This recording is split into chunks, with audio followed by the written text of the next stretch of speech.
Pode ser na tela do teu smartphone, do teu tablet. O formato não impede de ser a palavra de Deus. É a autoria da palavra que dá autoridade a ela. No passado foi o papiro, foi o pergaminho. Nos dias passados foi o impresso no papel. O primeiro livro impresso por Gutenberg foi justamente a Bíblia. Os tipos da máquina impressora de Gutenberg. Nos nossos dias, os meios digitais ainda é a palavra de Deus. Vai passar o céu e a terra. A sociedade muda, o formato de apresentação muda. Mas essa palavra firme permanece para sempre. Ela é a bússola do caminhante. É o mapa do viajante. Ela é vida para você. Se alimente diariamente dessa palavra. Tome comigo a Bíblia, Evangelho de Jesus. Segundo nos escreveu São João, capítulo de número 3. Jesus instrui Nicodemos acerca do novo nascimento. É o diálogo mais famoso da Bíblia. O diálogo de Jesus com o mestre, com o doutor Nicodemos. João capítulo de número 3. Se você tem achado, faça comigo leitura nessa manhã. E havia entre os fariseus um homem chamado Nicodemos, príncipe dos judeus.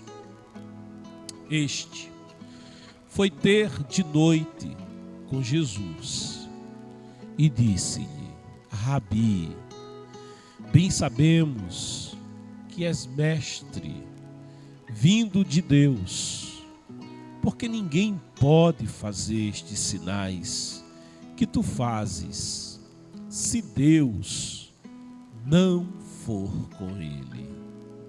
Jesus respondeu e disse-lhe: Na verdade te digo que aquele que não nascer de novo não pode ver o reino de Deus. Disse-lhe Nicodemos: Como pode um homem nascer sendo velho? Porventura pode tornar a entrar no ventre de sua mãe e nascer? Jesus respondeu: Na verdade te digo que aquele que não nascer da água e do Espírito não pode entrar no reino de Deus. O que é nascido da carne é carne, e o que é nascido do Espírito é espírito. Não te maravilhes de te ter dito: necessário vos é nascer de novo. O vento assopra onde quer e ouves a sua voz, mas não sabes de onde vem, nem para onde vai. Assim é todo aquele que é nascido do Espírito. Nicodemos respondeu e disse-lhe: Como pode ser isso? Jesus respondeu e disse-lhe: Tu és mestre de Israel e não sabes isto? Na verdade te digo que nós dizemos o que sabemos e testificamos o que vimos, e não aceitais o nosso testemunho.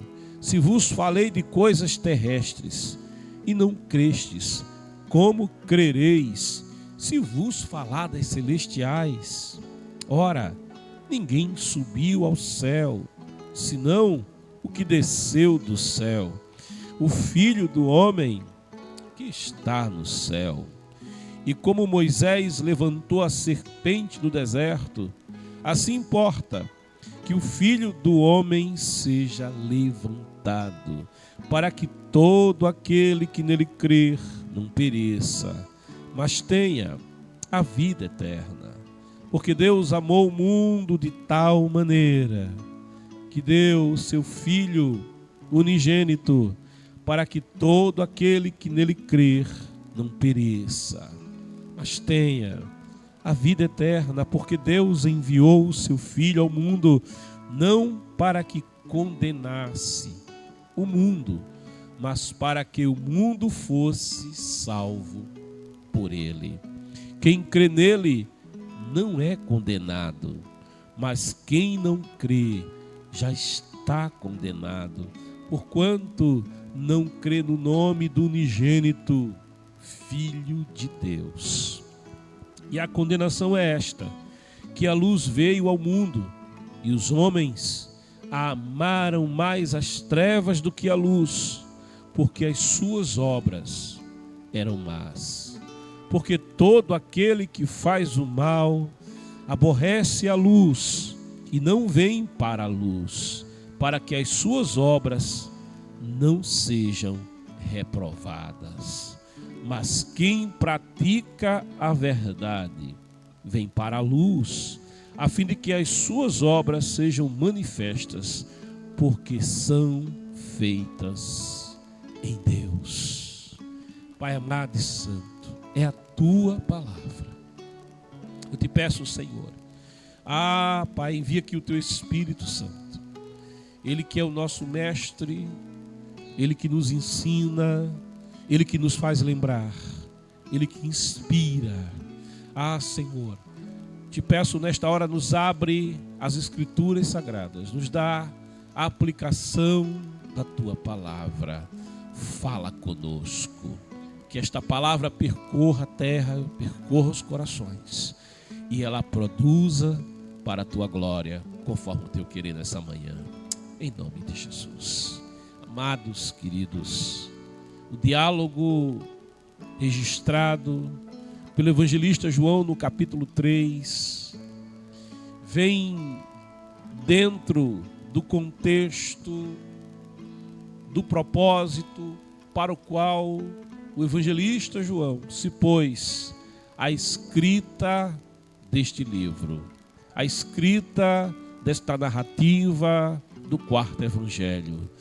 João, ele principia os seus escritos no capítulo 1 do seu evangelho, e ele aqui já vai declarando a maior das verdades, aquela verdade que encabeça o seu evangelho, e sobre esta verdade ele vai discorrer ao longo do livro, ao longo do seu evangelho.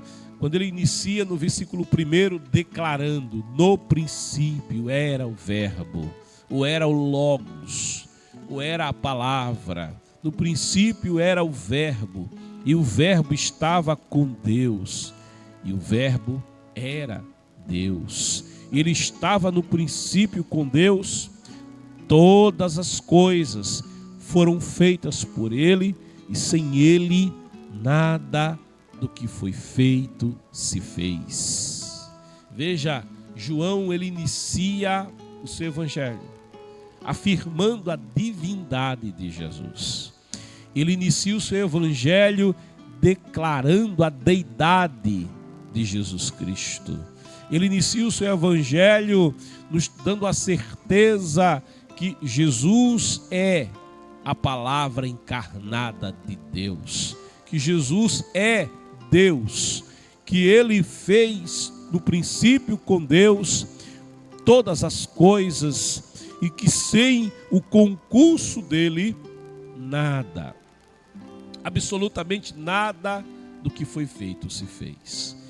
Ao desenvolver essa verdade, ao apresentar essa verdade, na altura do capítulo 3, ele registra esse diálogo tão famoso esse diálogo tão conhecido e também tão pouco compreendido. A conversa de Jesus com o mestre de Israel, Nicodemos. Nicodemos era fariseu. Discorrendo sobre os fariseus em outros momentos, já trouxe à luz que se tratava da seita mais zelosa, seita mais radical, a seita que procurava cumprir as ordenanças da Torá e também as ordenanças acrescentadas pela tradição dos pais. Então, essa seita ou este partido religioso, ele buscava ser aqueles que eram mais zelosos que todos os demais.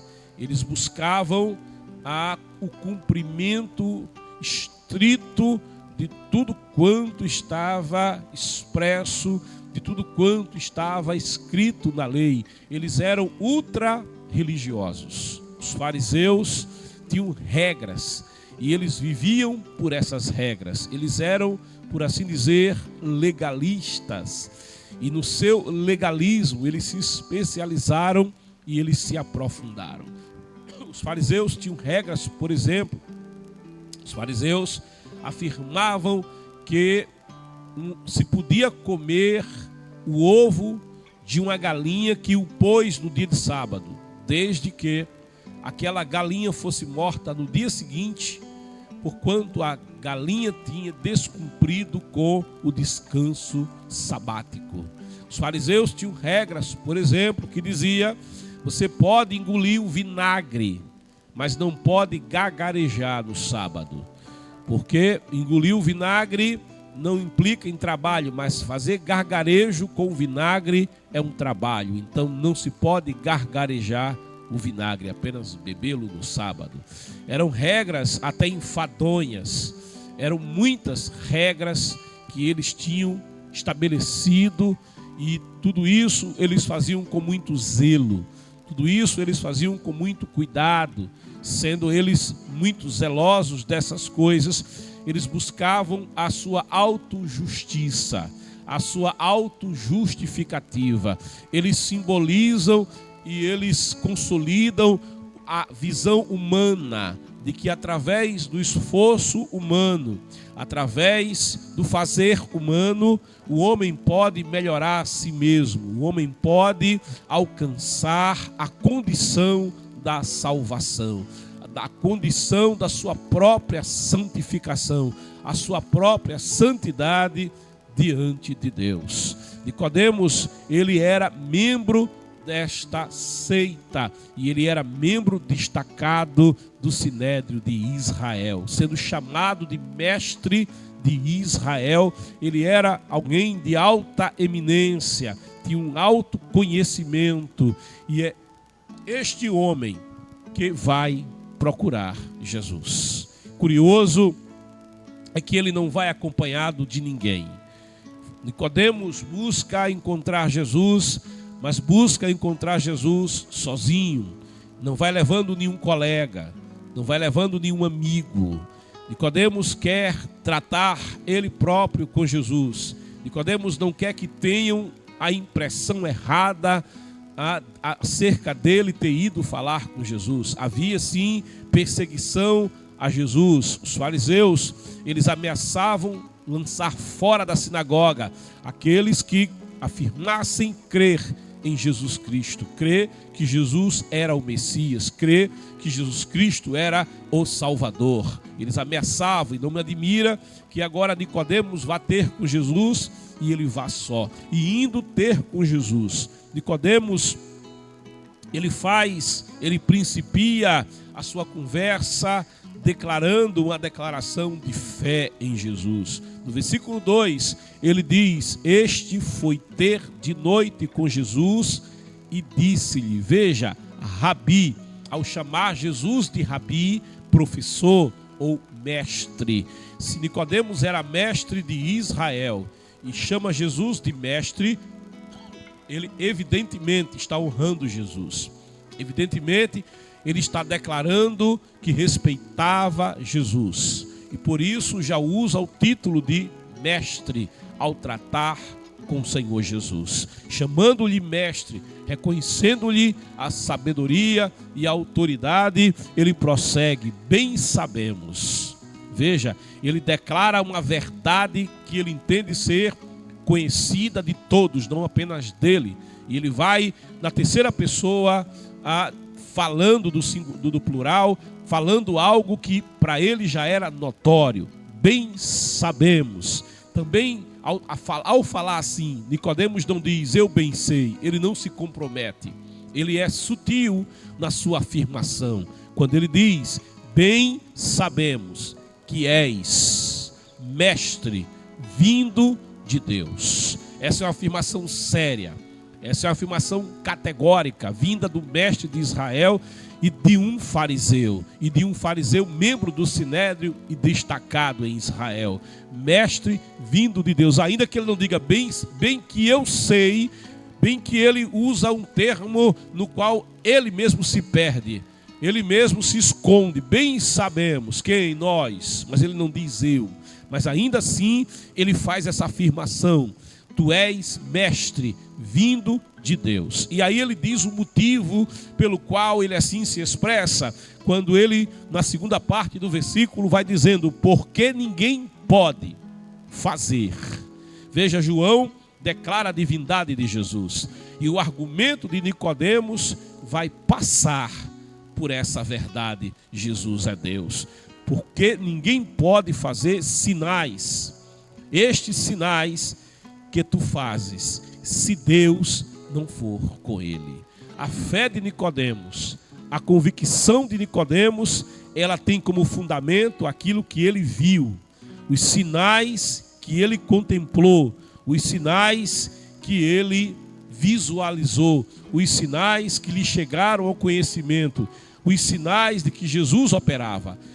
Mateus, ele vai dizer que o Senhor Jesus, ele percorria as aldeias, Jesus percorria as povoações e ali ele anunciava o evangelho do reino, mas também ele curava o leproso, ele abria a vista dos cegos, ele abria os ouvidos do surdo, ele curava o paralítico. Os sinais eram tais, as pessoas eram libertas de possessão demoníacas e as pessoas diziam, ele tem autoridade. Ele não fala como falam os doutores da lei, ele não fala como os fariseus, nem como os saduceus, nem como os escribas, mas ele tem autoridade e os demônios obedecem à sua voz. Então havia notoriedade de quem era Jesus a partir daquilo que ele fazia. Mas essa fé, essa convicção de Nicodemos, que é baseada nos sinais, não é ainda a verdadeira fé. Aquela fé que é baseada nos milagres recebidos, em algo recebido, é a infância da fé. É apenas uma fé que começa, é apenas uma fé que inicia, mas não é uma fé ainda baseada em quem Jesus é, mas apenas no que Jesus faz. Uma coisa é eu crer no Deus, em Deus, por aquilo que Deus faz. Isso é uma coisa. Outra coisa e outro aspecto é eu crer em Deus por quem Deus é. Faça ou deixe de fazer alguma coisa. A verdadeira fé, ela crê em Deus, não baseado no fazer de Deus, mas no ser de Deus, em quem Deus é em si mesmo. Essa é a fé amadurecida. Mas a fé de Nicodemos ainda é uma fé que quer sinais, ainda é uma fé baseada em sinais. Muitas pessoas, na verdade, se aproximaram de Jesus querendo algo de Jesus. A mulher do fluxo de sangue cria e ela precisava da cura. Jairo necessitava de socorro para a sua filha. O leproso necessitava de purificação. O paralítico em Cafarnaum é levado até Jesus. Ele necessitava de perdão de pecados. Ele precisava de cura. O centurião procura Jesus. Ele necessitava da cura do seu servo. O oficial do rei procura Jesus. Ele também precisava de cura na sua casa. casa. A mulher cirofenícia precisava da libertação da sua filha. Ela procura Jesus. As pessoas procuravam Jesus até pelo pão que ele tinha multiplicado.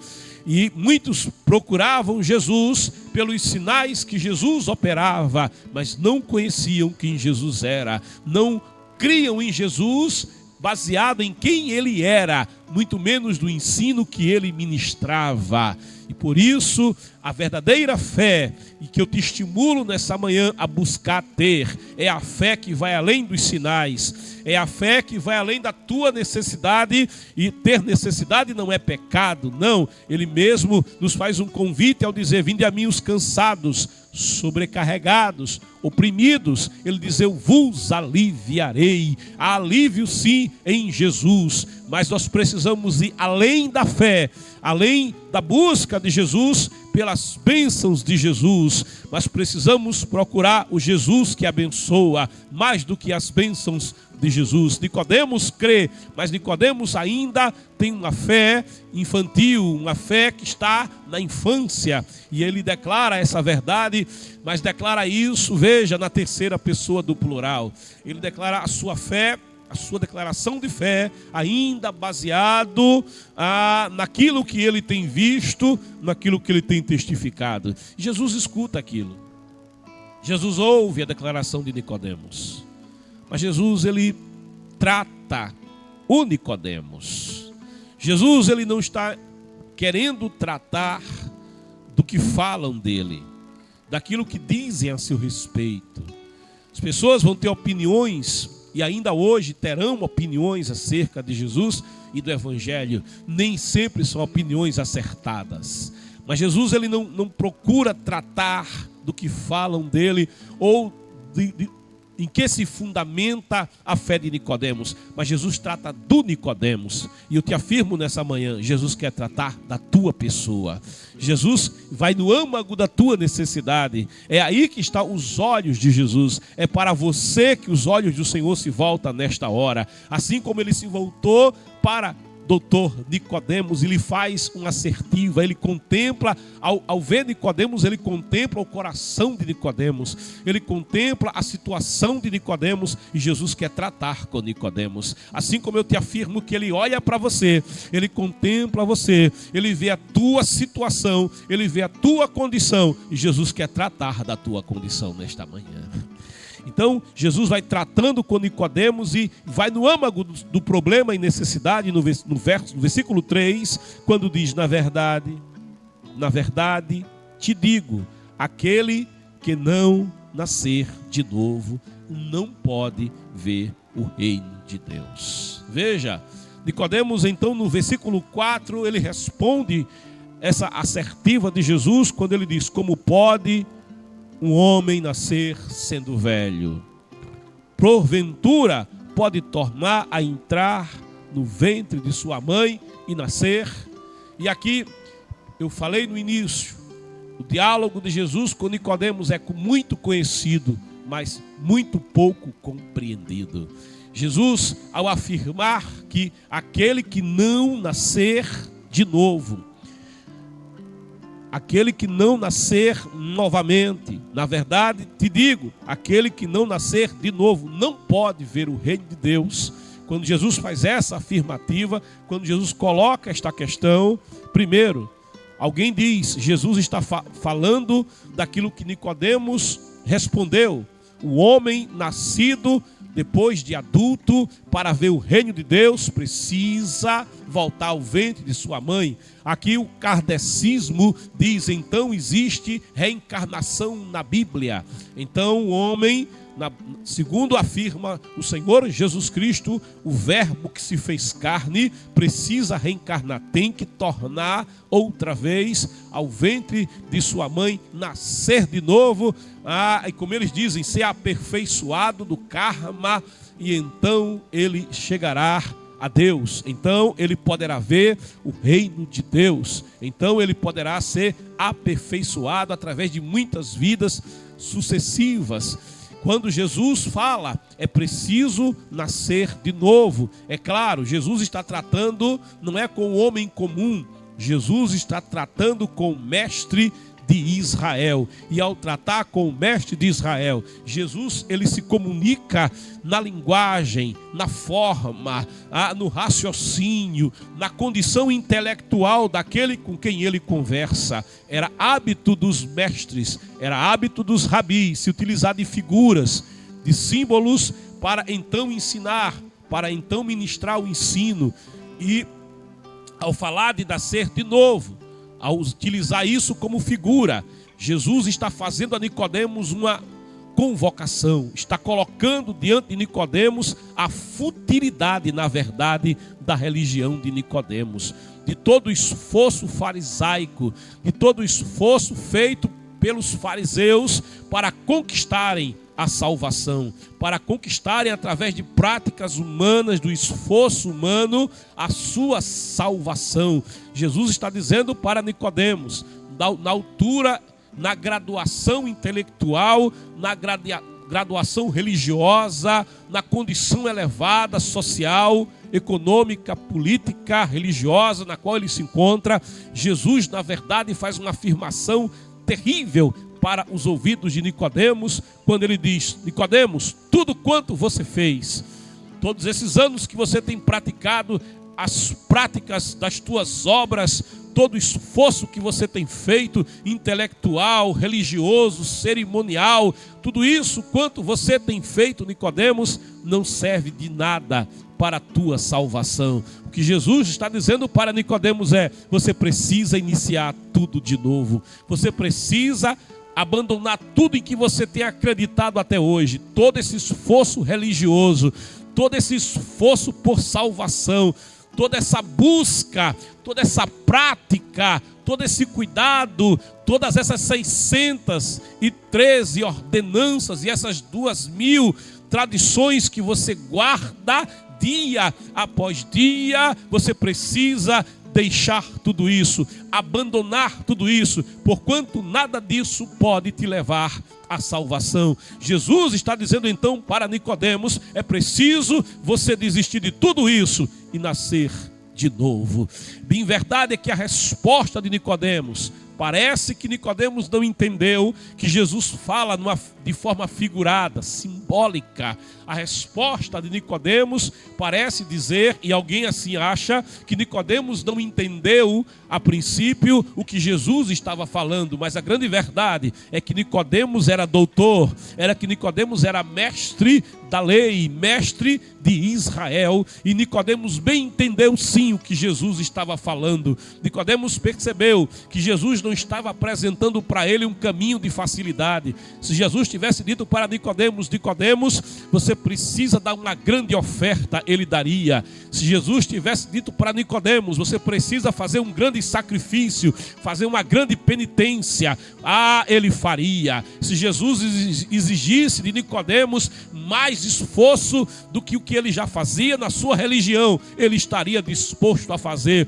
Mas o que Jesus coloca para Nicodemos surpreende Nicodemos, impacta Nicodemos, porquanto aquele que falava com Nicodemos não é um mero rabi, mas aquele que falava com Nicodemos é o próprio Deus. É o próprio Deus tratando com Nicodemos, dizendo para ele: abandona todas as tuas práticas, abandona todo o teu esforço humano, toda a tua autojustiça. Isso não pode te redimir, isso não vai te salvar. Você precisa nascer de novo. E ao responder, Nicodemos vai dizer: como pode um homem nascer sendo velho? O que Nicodemos está na verdade colocando diante de Jesus não é que ele quer saber como é que se dá esse processo de nascer carnalmente. O que Nicodemos coloca para Jesus é a dificuldade que ele teria de renunciar quem ele era, de renunciar às suas práticas religiosas, de renunciar aos seus anos dedicados ao farisaísmo, de sair da condição em que ele estava, social, política,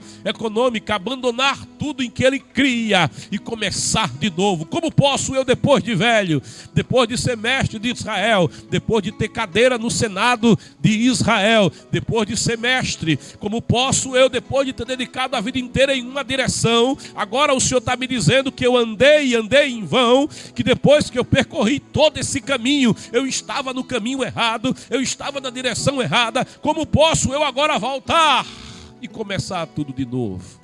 Essa é a dificuldade que o religioso Nicodemos está colocando diante de Jesus, aquele que é a verdade de Deus, aquele que é o caminho, a verdade e a vida, aquele que afirma: ninguém vem ao Pai senão por mim. Jesus coloca diante de Nicodemos a inutilidade de todo esforço religioso, não apenas de Nicodemos, mas de todo esforço religioso humano. As religiões, ao longo da sua história humana, o homem, ele é chamado até de homos religiosos, não é? O homos religiosos, ele procurou, não importa em que sociedade ele esteja, não importa o grau cultural que ele possua, não importa se é um selvícola isolado da civilização lá na selva amazônica, não importa se é um religioso em um país como a Índia, que adora milhares de divindades, não importa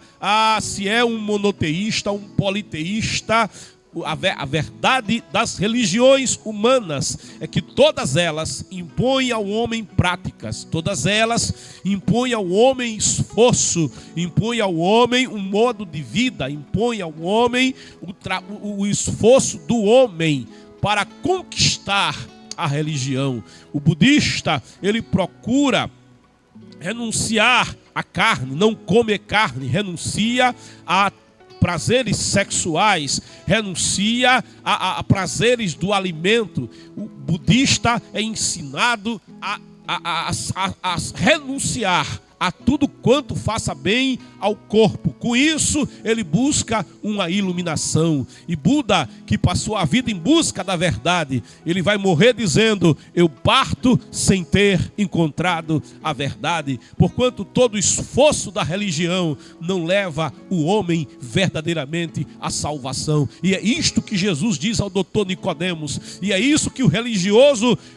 doutor Nicodemos agora tem diante de si uma verdade que o surpreende, e tem diante de si uma dificuldade que ele coloca para Jesus quando ele diz: eu não quero, eu tenho dificuldade de recomeçar, eu não quero recomeçar, eu não quero abrir mão da minha religião, eu não quero abrir mão da tradição na qual sempre criei, eu não consigo aceitar que todo o meu esforço tenha redundado em absolutamente nada no que diz respeito à minha salvação. Diante disso, ele diz: porventura pode tornar a entrar no ventre de sua mãe e nascer?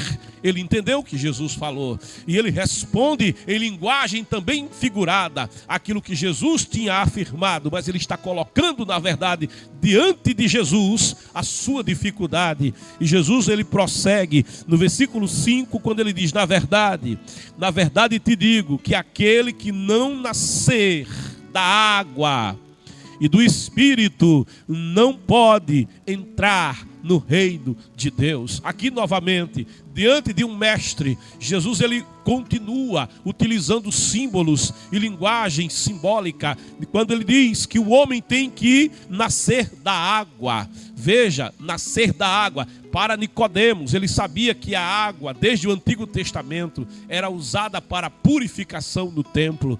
Ali em Israel, ali em Jerusalém mesmo, havia muitos mikvás. Mikvás são tanques para purificação. Os judeus se lavavam para poder entrar no templo. Havia uma prática ali em Caná da Galileia. Haviam aquelas talhas, né, de pedra, talhas que eram preenchidas com água para as purificações dos judeus. Ou seja, principalmente o fariseu se lavava antes de comer. Então, para Nicodemos, quando ele diz nascer da água, ele entende que Jesus está falando de ser purificado. Nicodemos, ele conhecia o profeta Isaías, e o profeta Isaías, no capítulo 1, versículos 16 e 18, assim afirma o profeta Isaías, profeta messiânico Isaías: lavai-vos, purificai-vos, tirai a maldade de vossos atos de diante dos meus olhos, cessai de fazer o mal,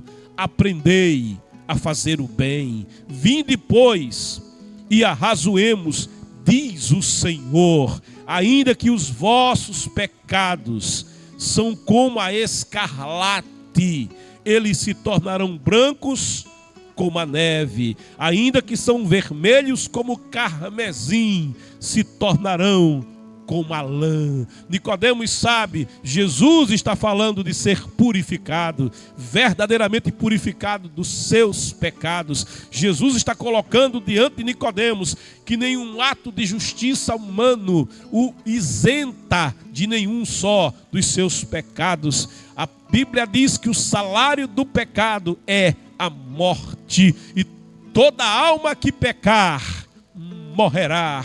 O pecado, diz Isaías do capítulo 59, faz barreira, faz separação entre o homem e Deus, e de modo que Deus não escuta o pecador. A única coisa em verdade que Deus vai escutar do pecador é socorre-me, socorre-me. É quando o pecador, ele percebe a sua condição de pecador e busca socorro em Deus. Mas nada que o homem faça, nenhum ato de justiça compensa nenhum ato pecaminoso praticado pelo homem. De modo que quando Jesus fala da água, fala de purificação do pecado. Sem a santificação, diz a Bíblia, ninguém verá a Deus. Sede santos, porque o Senhor é santo. Santidade ao Senhor. Deus não comunga realmente com o pecado, porque a natureza de Deus é uma natureza santa. E aí Jesus afirma: na verdade te digo, aquele que não nascer da água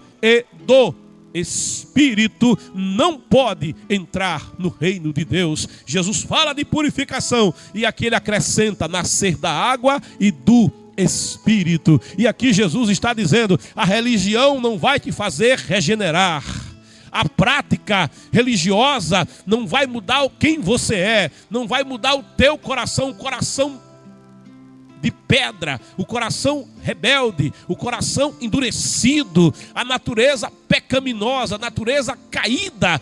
A prática religiosa não vai mudar esta natureza caída. Alguém entra lá na cela, fica comendo pão e água. Acontecia muito na Idade Média, a pão e água. Tomava a pessoa de um chicote, e com aquele chicote o penitente tinha que se chicotear e fazer muitas marcas nas costas, dilacerar a pele. Com isso ele procurava perdão para os seus pecados, ele procurava resolver o problema do seu pecado. Mas a grande verdade é que nenhuma penitência livra o pecador da condição dos seus muitos pecados. Por isso Jesus vai dizer: tem que nascer da água, tem que ter purificação do pecado, mas precisa nascer do Espírito, da água e do Espírito. Ele está falando do Espírito de Deus, da ação do Espírito de Deus. No princípio, diz a palavra, Bereshit, no princípio criou Deus os céus e a terra era sem forma e vazia. E lá no versículo 2 de Gênesis 1 diz: e o Espírito de Deus pairava sobre a face do abismo. O Espírito de Deus é aquele que age, o Espírito de Deus é aquele que vai agir no homem para restaurar o homem. Quando ele fala do Espírito, está falando do ruar, é uma expressão que significa vento. E Nicodemos bem conhece Ezequiel, quando lá no vale de ossos secos, o vale era o vale da morte, os ossos sequíssimos, diz a palavra. Ossos que não tinham esperança, ossos que não tinham vida, ossos que por mais que quisessem, nada podiam fazer por si mesmos, ossos que estavam ali. Mas o Espírito de Deus leva o profeta Ezequiel àquele lugar e lhe inquire, lhe diz: poderão viver outra vez esses ossos? E o profeta Ezequiel, sem querer se comprometer, está tratando com Deus Todo-Poderoso. Ele diz: tu sabes. Ele é inteligente na resposta. Ele diz: tu sabes, oh aleluia, não há esperança, mas tu sabes, não há possibilidade, mas tu sabes. Osso não pode fazer nada por si mesmo, está morto. O salário do pecado é a morte, mas tu sabes. Aí o Senhor diz para ele: profetiza. Mas profetiza não é a religião, profetiza, mas não é o farisaísmo, profetiza, mas não é as práticas e cerimoniais religiosos, profetiza, mas profetiza o Espírito. Oh, aleluia. Profetiza o Espírito. Espírito de Deus sopra dos quatro cantos da terra sobre esses ossos. E o Espírito de Deus vai soprar dos quatro cantos da terra sobre aquele vale de ossos sequíssimos. E diz o profeta, e há um reboliço na terra. Há um reboliço, porque um osso começa a se juntar ao seu osso. Um pedaço se junta ao outro pedaço. Deus, Ele conhece cada parte. Deus, Ele conhece cada problema, cada situação. E Ele sabe como encaixar na nossa vida tudo quanto está desencaixado. Não é o esforço humano, não é o querer do homem, é o agir do Espírito de Deus. Osso não pode fazer nada por si, mas o Espírito de Deus pode fazer tudo por você. Ele sopra e os ossos se juntam, e aquilo que está desarrumado fica arrumado, aquilo que está bagunçado deixou de estar bagunçado e fica ordenado. Ele estabelece uma ordem na criação. E aí volta o Senhor a perguntar: esses ossos podem falar? Esses ossos outra vez podem adorar? Esses ossos podem receber inteligência e órgão? Ele diz: o Senhor sabe. Ele não quer se comprometer, mas ele diz: tu sabes. Quem sou eu para discutir com Todo-Poderoso? Ele disse para Moisés: Moisés, eu terei misericórdia de quem eu quiser ter misericórdia. Deus estava falando que o seu agir é pela sua graça, é pela sua vontade soberana e volitiva. Profetiza ao Espírito, sopra a ruá de Deus, sopra vento do Espírito sobre esses esqueletos, e os esqueletos recebem o sopro do Espírito, sem que nada possam fazer por si mesmo. Vem a carne, vem os órgãos, vem a pele, e ali está uma grande multidão. Eles têm cabelo, eles têm olhos, eles estão de pé. O impossível está sendo tornado possível, e agora eles podem adorar, eles podem falar: Senhor, tu sabes. Profetiza. Daqui a pouco o Espírito que dá vida, o Espírito que transforma, o Espírito que dá inteligência, o Espírito que dá entendimento, o Espírito que coloca um coração novo, o Espírito que regenera, ele sopra, e aquela multidão agora é uma multidão que dá glória, que mistura com aleluia. Começou o culto pentecostal no vale da morte, agora não é mais o vale da morte, agora é o vale da vida, porque o Espírito faz nascer de novo. O Espírito regenera de novo. Nascer da água. A água fala de salvação. Oh, aleluia. Águas de salvação. Água que vem pela palavra.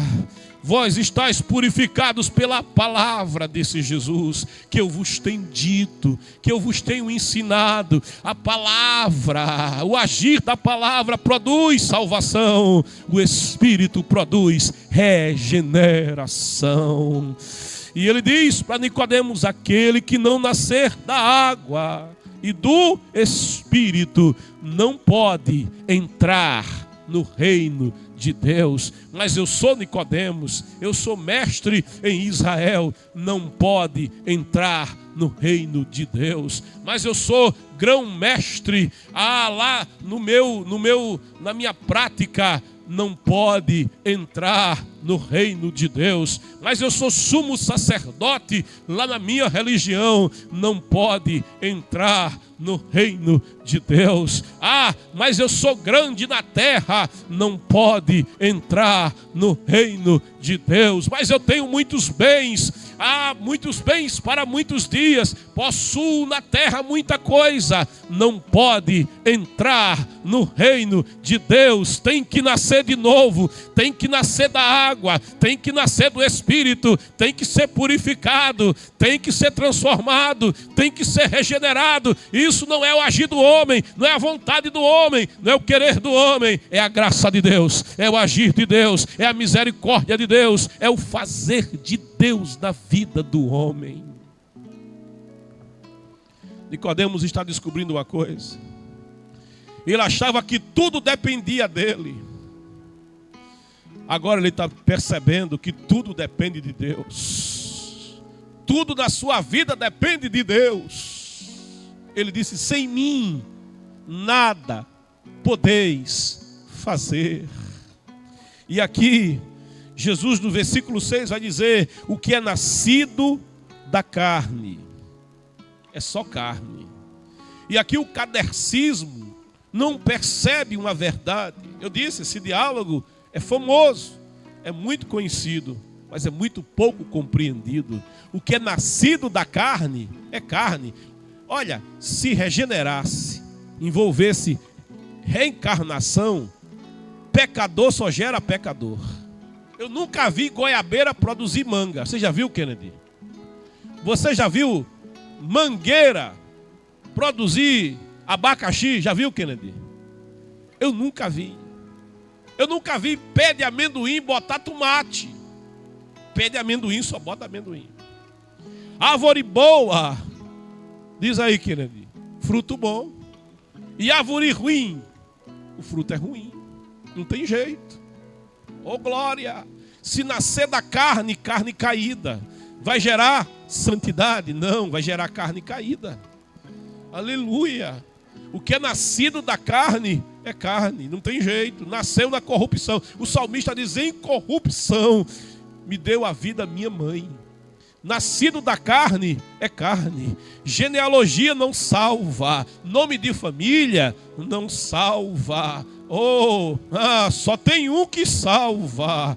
E aqui Jesus vai dizer: o que é nascido da carne é carne. Se reencarnar não resolveria nada, ia continuar pecador. Nascido da carne é carne. Agora o que é nascido do Espírito, aí é diferente. É Espírito, é o agir do Espírito de Deus. É aquele que deu forma no princípio a todas as coisas. É aquele que criou todas as coisas pela palavra do seu poder. É o Espírito de Deus quem age. É o Espírito de Deus que dá vida. É o Espírito de Deus que regenera. É o Espírito de Deus que transforma. A religião é inútil para salvar. Tem que nascer da água.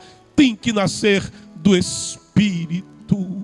Tem que nascer de novo. Aleluia! Não te maravilhes, versículo 7, de te ter dito: necessário vos é nascer de novo. Aí você vai dizer assim: eu me recordo há muito tempo que, ouvindo um seminarista do credo romano, quando ele dizia: olha, os santos se confessavam, e os santos então praticavam penitência, e voltavam a se confessar, e praticavam penitência, e assim eles foram se santificando. Aquele seminarista cria realmente que a prática da religião poderia transformar um homem e levá-lo à salvação. Mas a grande verdade, e a verdade da palavra de Deus, é que todo esforço humano é inútil. Paulo, o grande fariseu, Paulo, o campeão dos fariseus, Paulo, o mais zeloso entre os fariseus, o mais radical entre os fariseus, o ultra fariseu Saulo de Tarso, mais tarde transformado, regenerado em Paulo, ele vai dizer: eu sou fariseu, filho de fariseu, da tribo de Benjamim, apresentado conforme o rito farisaico e legal no templo no 8º dia. Educado aos pés do grande mestre de Israel, Gamaliel, dessa grande escola rabínica. Mas ele vai dizer: mas por causa de Jesus Cristo, eu reputo tudo isso a imundícia, a esterco. Ele coloca ele segue o raciocínio de Jesus: tem que nascer de novo, isso não serve de nada, isso não pode me salvar, isso não pode me redimir, isso não tem valor algum. Tem que nascer da água e do Espírito. É preciso ser regenerado, é preciso nascer de novo. E Jesus vai dizer: o vento sopra onde quer e ouves a sua voz, mas não sabe de onde vem, nem para onde vai. Assim é todo aquele que é nascido do Espírito. Ou seja, o agir do Espírito está além da capacidade humana de fazer. O que o Espírito faz é justamente o que o homem não pode fazer por si mesmo. Ele age, ele transforma. Eu não sei como é que ele transforma o coração, que eu sei que ele transforma o coração. Eu não sei como é que ele tira da droga, e ele tira mesmo. Eu não sei como ele tira do crime, mas ele tira do crime, ele tira do tráfico. Eu não sei como é que ele faz, o que eu sei é que ele faz. Eu não sei como é que ele tira da prostituição, mas ele tira da prostituição, ele liberta, ele transforma aquele que vem a ele, aquele que vem na dependência dele. Oh, glória a Deus. Nicodemos respondeu e disse: como pode ser isso? Jesus respondeu: tu és mestre em Israel e não sabes isso? Na verdade te digo que nós dizemos o que sabemos e testificamos o que vimos, e não aceitais o nosso testemunho. Uma coisa é ouvir falar de Jesus, é crer em Jesus pelo que ele faz. Outra coisa, eu te falei, é a fé madura, que crê em Jesus, em quem ele é. E quem é que Jesus é? Ele é o Salvador. Quem é que Jesus é? Ele é o caminho, ele é a verdade, ele é a vida, é o caminho para você entrar, é a verdade para você crer, é a vida eterna que Deus tem te oferecido em graça. O salário do pecado é a morte, mas o dom gratuito de Deus é a vida eterna por Jesus Cristo nosso Senhor. Pela graça, diz Paulo, sois salvos por meio da fé. Não vem de vocês, não é do farisaísmo, do legalismo, de qualquer ismo de vocês. Não vem de vocês, é dom de Deus. Não vem das obras. Praticar a caridade é bom, claro que é bom, é necessário, mas não salva. Não vem das obras, que ninguém disso se glorie porque pratica boas obras, porque as boas obras Deus preparou para que andássemos nela. Querido, quem está vivo produz fruto. Se a árvore está viva, ela vai produzir fruto. Ela produz fruto porque está viva. Ela não está viva porque produz fruto. Entenda isso. É porque está viva que tem fruto. É porque está salvo que produz boas obras. Mas não se produz boas obras para ser salvo, porque a salvação não vem do que o homem faz. A salvação não vem do que você faz. A salvação vem daquilo que Jesus Cristo já fez por você lá na cruz do Calvário. Quando ele disse: está pago, tetelestai, Pai, está consumado. O preço foi pago. O resgate do pecador custou a vida e o sangue do Cordeiro de Deus, que tira, que purifica, que tira o pecado do mundo. Glória a Deus. Jesus então continua a sua conversa com ele: se vos falei de coisas terrestres e não crestes, como crereis se vos falar das celestiais? Ora, ninguém subiu ao céu, senão que desceu do céu, o Filho do homem que está no céu. Jesus fala aqui da sua divindade, da sua autoridade, para afirmar essas verdades ao religioso Nicodemos. E como Moisés levantou a serpente no deserto, assim importa que o Filho do homem seja levantado.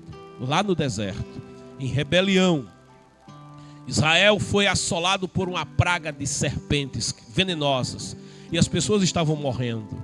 Moisés então busca em Deus solução. E Deus, vendo o povo arrependido dos seus erros, ele diz a Moisés: faz uma serpente de bronze, coloca essa serpente no madeiro, e todo aquele que for mordido pela serpente vai sentir a dor da mordida. O veneno vai percorrer-lhe o corpo, vai causar dano por conta do veneno, mas todo aquele que se aproximar da serpente de cobre, se voltar para ela, não vai morrer. Jesus está se referindo a essa situação. Israel tinha pecado, Israel tinha sido picado pela serpente, a velha e antiga serpente Satanás, e ele tinha inoculado em Israel o pecado da rebelião contra Deus. Mas aquele povo se arrependeu, e mesmo em meio ao pecado, e o pecado realmente traz consequências, é uma semeadura que tem colheita. Mas Jesus lembra ao doutor Nicodemos esse episódio. Ele respeitava Moisés, e ele diz: todo aquele que olhava para aquela serpente de cobre não morria, mas recebia a cura. Por isso Jesus usa essa figura no versículo 14. E como Moisés levantou a serpente no deserto, assim importa que o Filho do homem seja levantado. Jesus se refere à cruz aqui, para que todo aquele que nele crer não pereça, mas tenha a vida eterna. Eu preciso encerrar. É o tempo, é o relógio. É um discurso belíssimo de Jesus. É um diálogo maravilhoso. Mas aqui está a verdade que eu quero deixar agora no teu coração. Quando Jesus diz, para que todo aquele que nele crer. Eu quero lhe convidar a deixar tudo. Em tudo que você tem confiado até hoje para ser salvo. Tudo em quem você tem acreditado que poderia te dar salvação. Todos os outros caminhos e possibilidades e filosofias e crenças e práticas religiosas. Eu quero te dizer, renuncia a tudo isso e deposita a tua confiança unicamente em Jesus. Para que todo aquele que nele crer, diz a palavra, não pereça. Quem crê nele não perece.